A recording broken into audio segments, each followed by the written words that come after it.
आत्मा और परमात्मा पति पत्नी की भांति होते हैं।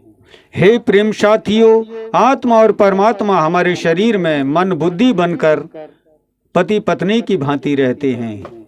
मन बुरे विचार प्रकट करता है और बुद्धि अच्छे विचार को कहते हैं। मन और बुद्धि ये विचार को ही पाप और धर्म कहते हैं। और यही मन और बुद्धि कभी भी आपस में पति पत्नी की भांति कलेश करते रहते हैं। मन अपनी ओर आकर्षित करता है और बुद्धि अपनी ओर आकर्षित करती है।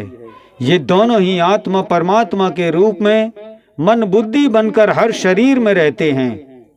जिस मानव ने मन और बुद्धि के रहस्य को पहचान लिया वही बुद्धिमान होता है, क्योंकि ये शरीर तो एक मशीन है और इस मशीन को चलाने वाले मन और बुद्धि के रूप में आत्मा और परमात्मा ही होते हैं। और अच्छे कर्म करने पर ये शरीर की मशीन काफी समय तक चलती है और बुरे कर्म करने पर यह मशीन कभी भी नष्ट हो सकती है।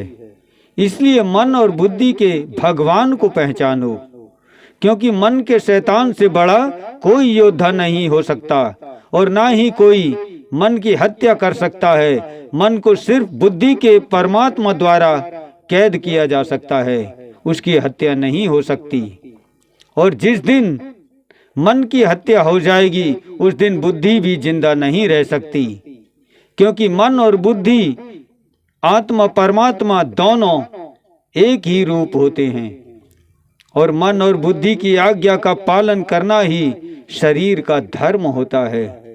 और इसी मन और बुद्धि के मस्तक ब्रह्मांड से संसार की अच्छाई बुराई का जन्म होता है।